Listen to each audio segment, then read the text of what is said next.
बिस्मिल्लाहिर्रहमानिर्रहीम, अस्सलाम वालेकुम। वेलकम टू माय चैनल दावत इस्लाम। मैं हूं आपका दोस्त शफकत अली ऑफिशियल। उम्मीद करता हूं कि आप सब लोग ईमान के आला दर्जे पे होंगे।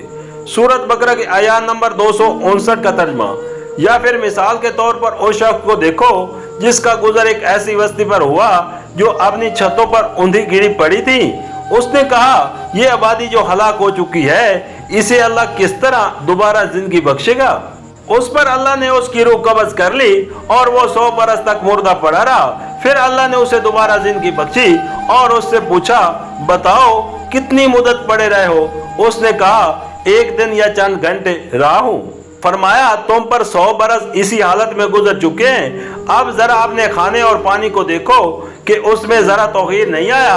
दूसरी तरफ जरा अपने गधे को भी देखो कि उसका पिंजर तक बोसीदा हो रहा है, और ये हमने इसलिए किया है कि हम तुम्हें लोगों के लिए एक निशानी बना देना चाहते हैं। फिर देखो कि हड्डियों के उस पिंजर को हम किस तरह उठाकर गोश्त पोस्ट उस पर चढ़ाते हैं। उस तरह जब हकीकत उसके सामने बिल्कुल नुमाया हो गई तो उसने कहा, मैं जानता हूँ कि अल्लाह हर चीज पर कुदरत रखता है।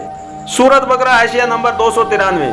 ये एक गैर जरूरी बहस है कि वो शख्स कौन था और वो बस्ती कौन सी थी। असल मुद्दा जिसके लिए यहाँ ये जिक्र लाया गया है, सिर्फ ये बताना है कि जिसने अल्लाह को अपना वली बनाया था, उसे अल्लाह ने किस तरह रोशनी अता की। शख्स और मकाम दोनों की तयन का ना हमारे पास कोई जरिया ना उसका कोई फायदा। अलबत्ता बाद के बयान से ये ज़ाहिर होता है कि जिन साहब का ये जिक्र है वो जरूर कोई नबी होगा।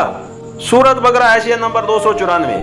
इस सवाल के ये मानी नहीं है कि वो बुजुर्ग हयात बाद मौत के मुनकर थे या उन्हें उसमें शक था, बल्कि दरअसल वो हकीकत का ऐनी मुशाहिदा चाहते थे, जैसा कि अंबिया को कराया जा रहा है। सूरत बकरा हाशिया नंबर 295। एक ऐसे शख्स का जिंदा पलट कर आना जिसे दुनिया 100 बरस पहले मुर्दा समझ चुकी थी, खुद उसको अपने हम असरों में एक जीती जागती निशानी बना देने के लिए काफी था।